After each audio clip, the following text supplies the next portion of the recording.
Hello, and welcome to another FAQ Monday. I'm your host, Fluff. And if you have a question, feel free to leave them on down below. We're going over to my Ask FM account thing, and we'll get you sorted away at some point. Maybe. I make no promises.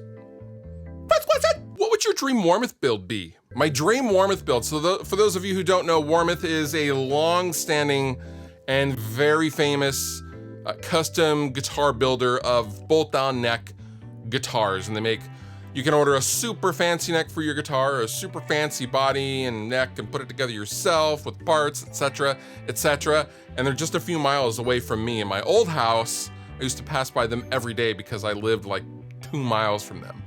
And they were on the way to the highway. So I used to pass by and I would honk and go, hi. And they wouldn't hear me because they'd be inside the office, but I'd still honk to make myself feel better anyway. Which is kind of weird in retrospect. But I did it anyway. And I still do it to this day. Anyway, my dream Warmoth build would probably be some kind of a baritone Jaguar kind of offset body. I think that would be a lot of fun with like a tunematic bridge, 2 humbuckers, flat black, I don't know, basically like a Jim Root style guitar, but baritone, flat black, all black. Maybe not a tunematic bridge, maybe a fixed bridge, I don't know. Maybe I'll build one, I don't know. Maybe we should do a build. I don't know, I think about this kind of stuff all the time.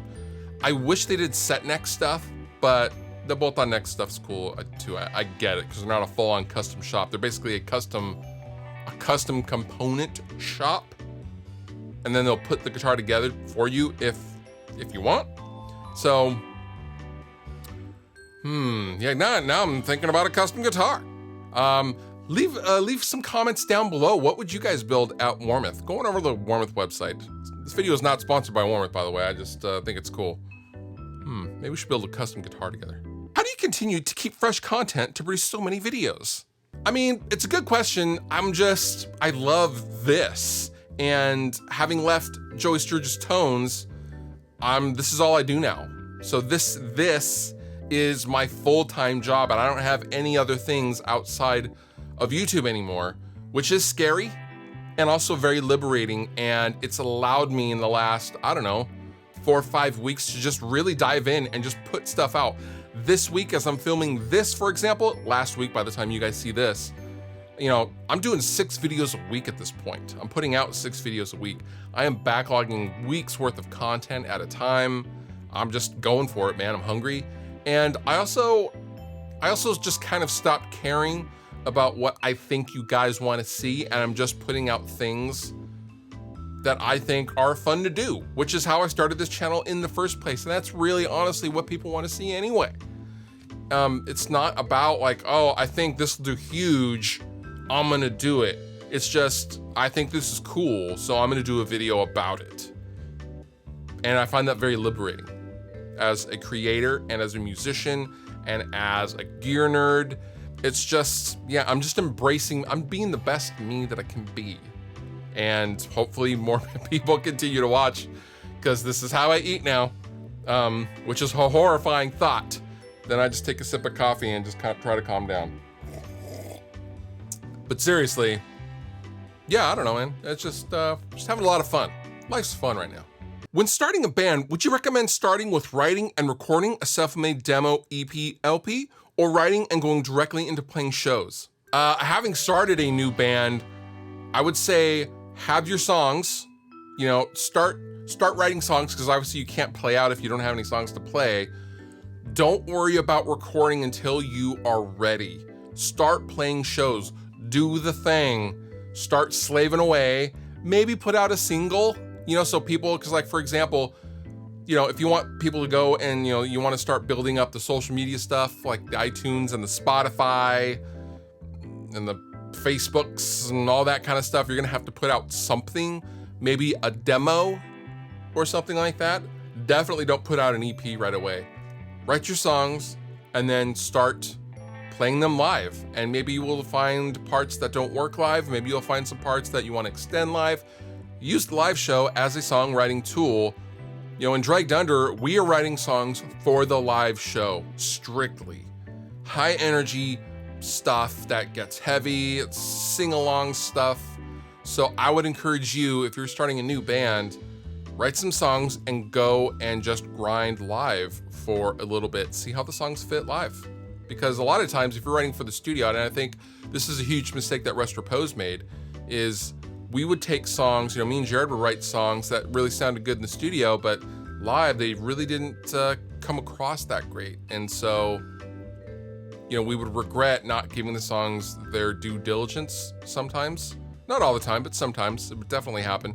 So yeah, to go grind live, go and play as many shows as possible, and then record an EP or something like that, or a single after you've played some shows and gotten that chemistry flowing.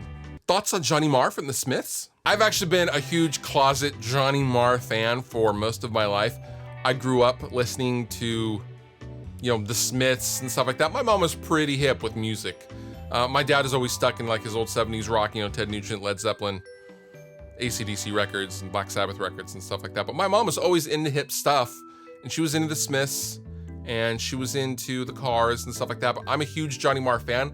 I think the man is a brilliant songwriter, a brilliant guitar player, and I'm a huge fan of his signature Jaguar, which is just a lovely, lovely guitar, and I would really want one because I played one once and I didn't want to let it go. But as far as Johnny Marr goes, he's been in like 50 gazillion bands, and he's put out 50 gazillion albums. Yes, that's a technical term. Look it up. But yeah, if you're not familiar with Johnny Marr as a songwriter or as a person, definitely check him out. He's the guy that, like, you know, the Oasis guys looked up to and stuff like that. So, and he's still going. He's like 80 and still touring, and he doesn't even look 80. He looks like my age or something. Not fair. But anyway, yeah, Johnny Marr, love him. Love the Smiths, love all that stuff. Any new tutorials planned? The only thing I have going on coming up is a complete, really comprehensive drum MIDI programming, drum MIDI virtual drum software course with URM. Nothing for this channel specifically. I know I've said in the past that I need to redo a lot of the tutorials. If you guys have anything specific in mind that you want to see on the channel, me and Josh can certainly tackle it.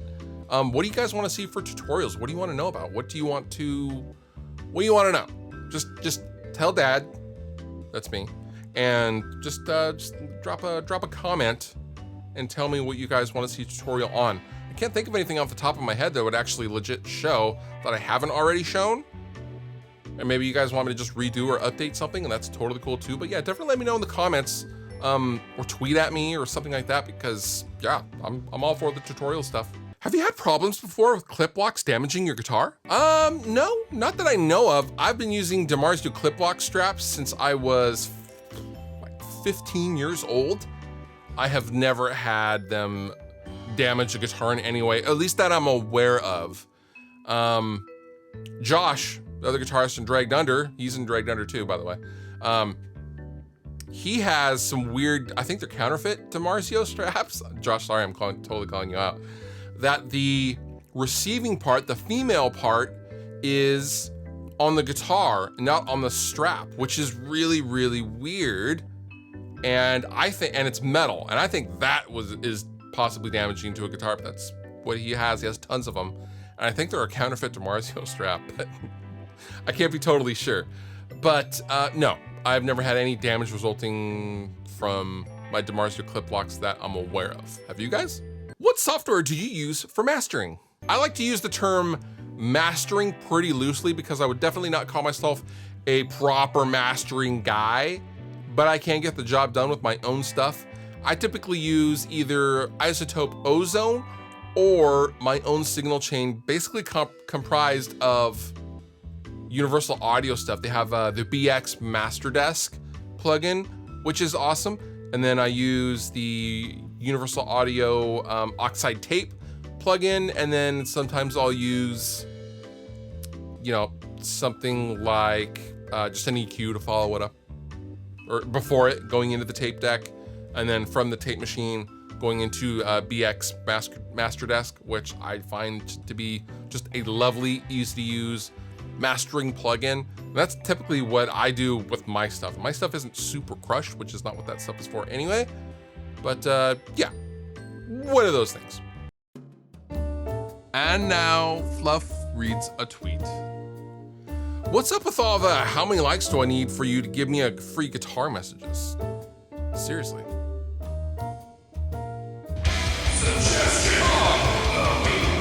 My suggestion to you this week is to check out the new book from Danny Goldberg, Nirvana manager, called Serving the Servant. This is a wonderful book about managing and working with Nirvana and Kurt Cobain. And Danny was a close friend of Kurt's and saw all of the success that Nirvana ever had and was with them for the last few years of Kurt's life. It's an amazing look inside, behind the curtain of the Nirvana world and the things leading up to signing them, etc., etc. It's just a really, really good book, and I highly recommend it if you are a fan of music or rock music or Nirvana or the music industry in general. All the applicable links down below in the description. You've been wonderful. I've been Fluff. Thank you so much for watching, and I'll see you next time.